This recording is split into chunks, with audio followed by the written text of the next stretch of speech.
शहरिस्तान official के बाज़ समाअतों को आदाब। तहरीर मोहतरमा मारिया मसूद साहिबा। शाम का अंधेरा अब गहरा हो चुका था। परिंदे अपने घरों को लौट चुके थे। दूर कहीं आसमान पर एक सितारा टमटमाता नजर आ रहा था। सना ने खिड़की से आसमान की तरफ देखा और खिड़की बंद करके पर्दे बराबर किए।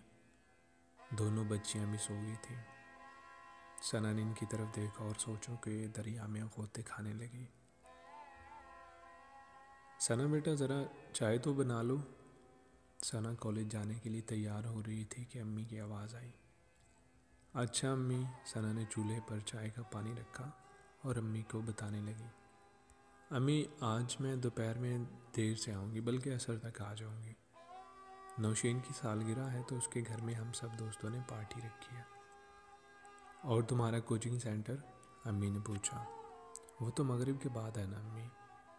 घर आकर कोचिंग चली जाऊंगी, सना ने कहा।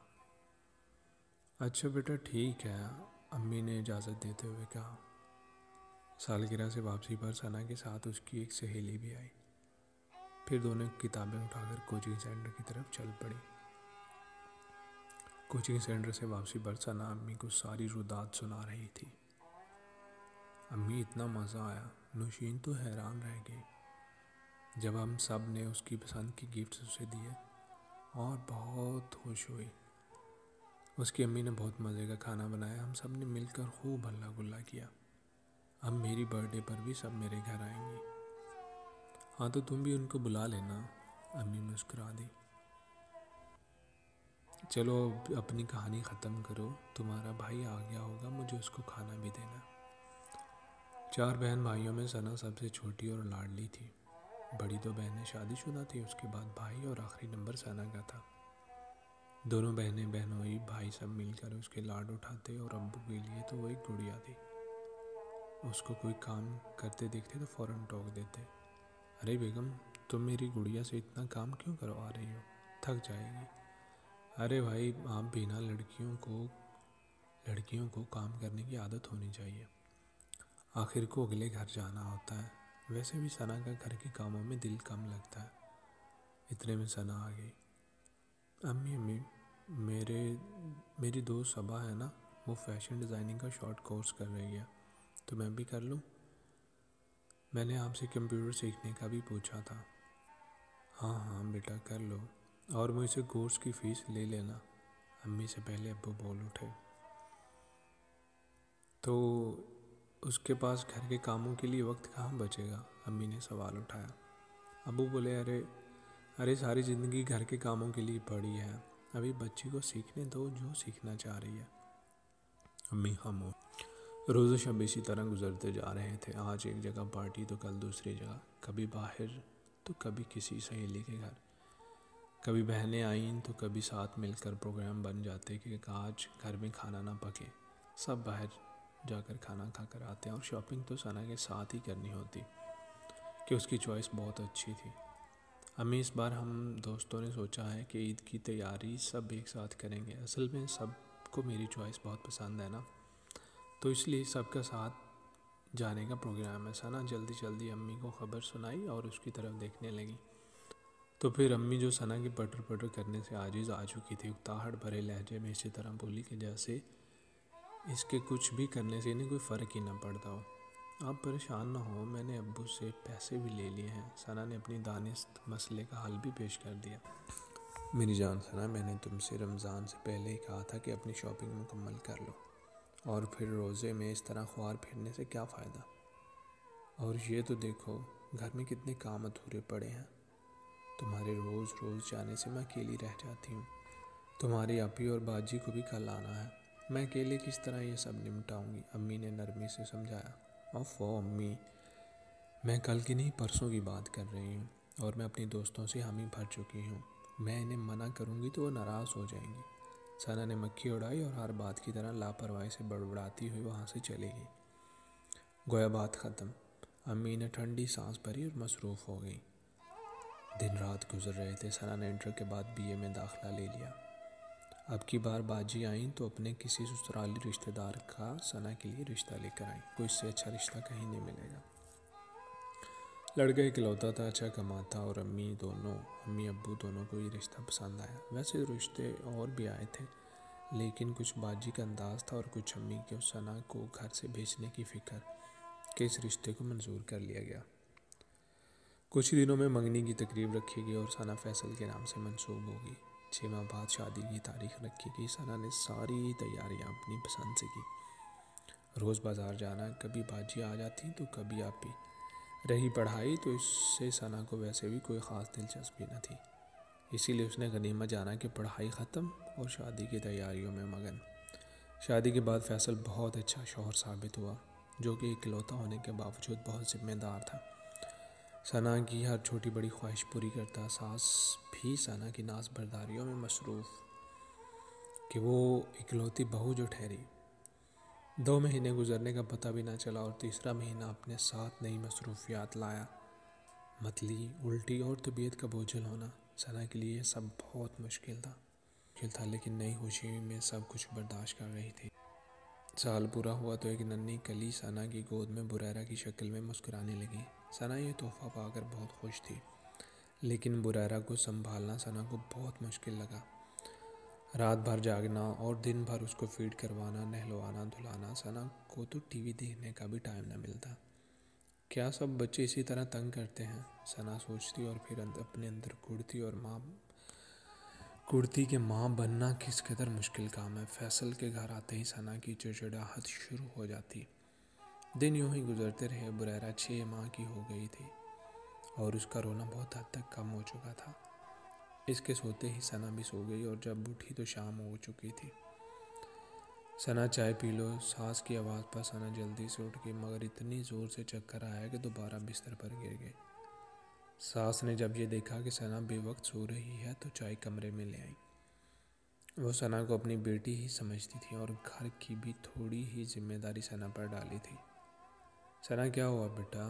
सना को कमरे में देखकर सना आंखें मसलते हुए उठकर बैठ गई। अपनी तमाम तर लापरवाही के बावजूद बड़ों का एहतराम सना के अंदर बदरजा आत्म मौजूद था। कुछ नहीं अम्मी, बस वो ज़रा सर चकरा रहा था, शायद नींद पूरी नहीं हुई। ओहो, अच्छा तो ये चाय पी लो और सर दर्द की गोली खा लो, इंशाअल्लाह ठीक हो जाएगा। और वैसे लाए तो डॉक्टर के पास चली जाना। अच्छा अम्मी, सना ने कहा। डॉक्टर ने टेस्ट लिख कर दिए, जो कि सना और फैसल ने फ़ौरन ही करवा लिए। रिपोर्ट्स आई तो उसे देखते ही सना की चीख निकल गई। ये क्या? वो फूट फूट कर रोने लग गई। फैसल सना को इस तरह रोते देखकर बेताब हो गया। क्या हुआ सना, ऐसे क्यों रो रही हो? आपने देखा नहीं मेरी रिपोर्ट्स पॉजिटिव आई हैं। अभी बुरैरा इतनी छोटी है और फिर अब दोबारा? भाई नहीं ना, सना रोते हुए बोली। देखो सना, ये तो अल्लाह की मर्ज़ी है और अल्लाह औलाद दे रहा है। जिन लोगों की औलाद नहीं वो तड़प रहे हैं, अल्लाह से औलाद मांग रहे हैं। तुम इस तरह नाशुक्री ना करो। मैं इकलौता हूँ, मेरी ख्वाहिश है कि हमारे बहुत सारे बच्चे हों। चलो अच्छा उठो, अब इसी खुशी में तुम्हें डिनर करवाता हूँ। सना ने अपने आंसू पोंछे और फैसल को समझाने पर उठ खड़ी हुई, मगर दिल में कहीं एक फांसी अटक कर रह गई और आंसू बिला वजह ही बहे जा रहे थे।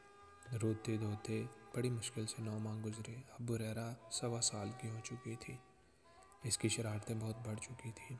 छोटी छोटी बातें सब घर वालों का दिल बहलाती थी, तो सना का दिल भी थोड़ी देर के लिए बहल जाता। मगर अब चलना फिरना माँ की गोद के लिए मचलती तो सना परेशान हो जाती। कुछ ही दिनों में दूसरी रहमत भी सना की गोद में आ गई। ज़ैनब भी बुरैरा की तरह बहुत प्यारी थी, मगर दोनों को संभालते संभालते सना बेहाल हो जाती। नाजों में पली थी, मगर अब ऊपर तले 2 बच्चियों को संभालना उसके बस की बात न थी। कोई भी बच्ची रोती तो साथ ही सना भी रोना शुरू कर देती। ये तो चुप भी नहीं हो रही और साथ ही जहन उल्टे सीधे ख्यालात की आमाजगाह बन जाता। मेरी सारी दोस्तें मज़े कर रही हैं और मैं ही अकेली इन झंझटों में फंस गई हूँ। ना तो शॉपिंग पर जा सकती और ना ही अपनी पसंद का कोई टीवी प्रोग्राम देख सकती हूँ। क्या मेरे लिए तफरीह का कोई ज़रिया नहीं है? क्या मेरी भी कोई ज़िंदगी नहीं है? बस घर और बच्चे। मैं तो आजिज़ आ चुकी हूँ। दिल के ऊपर ताले पड़े हों तो दिमाग भी उल्टे ही मशवरे देता है। डिप्रेशन और उदासी के हाथों में मजबूर सना की शाम यही हुआ। दोनों बेटियों को बुखार चढ़ा हुआ था और सना ने दवा पिलाकर दोनों को सुलाया था और अपनी सोचों में गर्क थी। दिल था कि मुसलसल बागी होता चला जा रहा था। मेरी ज़िंदगी भी कोई ज़िंदगी है, बेरंग बेकैफ। इस सब झंझट से अच्छा था कि मैं अपनी अम्मा अब्बा के घर ही रहती। कम से कम अपनी मर्ज़ी से सोती, अपनी मर्ज़ी से घूमती फिरती। बस बहुत हो चुका, अब मैं बर्दाश्त नहीं करूँगी। ये फैसल के बच्चे हैं, वो संभाले। मैं अब अपनी अम्मी के घर जा रही हूँ, तंग आ गई हूँ मैं इस वबाल से। चादर ओढ़कर जब सना बाहर निकलने लगी तो इसकी सांस अचानक निकलने पर हैरान रह गई। क्या हुआ सना? कुछ नहीं अम्मी, मैं बस ज़रा एक काम के लिए जा रही हूँ। ये कहकर सना उनकी तरफ देखे बगैर ही तेज़ी से बाहर निकल गई, कहीं कदम रुक ही ना जाए, और पैदल ही अपनी अम्मी के घर रवाना होगी। चलती गई अपनी सोचों में गलताओं और पहचान चली जा रही थी। पता नहीं कितनी देर इसी तरह चलती रही। कदम इस रास्ते की आदी थी, इसलिए खुद ब खुद बढ़ते चले गए। हत्ता कि एक मोड़ पर पहुंचकर रुक गई। सामने वाली गली में इसके अम्मा अब्बा का घर था। दिलो दिमाग में एक ज़बरदस्त जंग शुरू हो गई थी। तो सना बेगम, तुम अपने शौहर का घर छोड़कर आ चुकी हो। दुनिया क्या सोचेगी? तुम इस समाज को क्या मुंह दिखाओगी? लोग क्या कहेंगे? और सबसे बढ़कर तुम्हारे बूढ़े माँ बाप की क्या गुजरेगी? और तुम्हारी बच्चियाँ, उनके बारे में क्या सोचा है? उनके लिए क्या मिसाल पेश करने जा रही हो? घर छोड़ने वाली औरत किसी के लिए भी काबिल कबूल नहीं होती, और ख़ुद ही अपना घर तबाह करने चली हो। पलट जाओ, अभी भी वक्त है। इससे पहले कि आखिरी वक्त भी गुजर जाए और तुम तही दामा तशना लब खड़ी रह जाओ। कदम आगे बढ़ने से इनकारी हो चुके थे। सना के लिए फैसला करना बहुत मुश्किल हो गया था। दिल कह रहा था कि चलो सना। सना रुक गई। सामने तुम्हारी मंजिल है, लेकिन दिमाग उस वक्त कुछ ही और ही जाविया पेश कर रहा था। तुम्हारे बच्चे सना, तुम माँ हो ना? कैसी माँ हो जो अपने बच्चों को बोझ समझ रही हो? औलाद कब बोझ होती है? क्या तुम अपने माँ बाप पर बोझ थी? अरे तुम तो पैगंबरों को परवान चढ़ाने वाली हो। औरत की गोद में तो नस्लें परवान चढ़ती हैं। तुम्हारा काम मुश्किल ज़रूर है, मगर नामुमकिन नहीं। तुम आज अगर ये मुश्किल काम ना कर सकी तो तुम्हारी बेटियां भी ना कर सकेंगी। अब तुम्हें इन्हीं कदमों पर सदका जारिया बनाना है और इनकी परवरिश करनी है। लौट जाओ सना, अभी भी वक्त है, लौट जाओ। ये फरीज़ा तुम्हें ही सर अंजाम देना है। इस महराज को मत मिटाओ। तुम्हारा हर कदम तुम्हारी औलाद की बेहतरी के लिए होना चाहिए। इसी रास्ते से गुजर कर तुम जन्नत में जा सकती हो। आगे इसकी मनपसंद ज़िंदगी थी और पीछे दुश्वार गुजार रास्ता, जिसे वो नासमझी में नाकाबिले अबूर करार दे चुकी थी। बिलाखिर दिमाग की जीत हुई और सना भारी कदमों से वापस पलट गई। घर वापस जाकर उसने बेल बजाई। सास बेचैन बैठी थी। इन्होंने लपक कर दरवाज़ा खोला और सना उनसे लिपट कर ज़ारों बेतार रोने लगी। मुझे माफ़ कर दे अम्मी, मैं रास्ता भूल गई थी। सना रोती ही जा रही थी। अरे बेटा सना, सुबह का भूला शाम को वापस आ जाए तो उसे भूला नहीं कहते। सास ने मुस्कुराकर अपने साथ लगा लिया।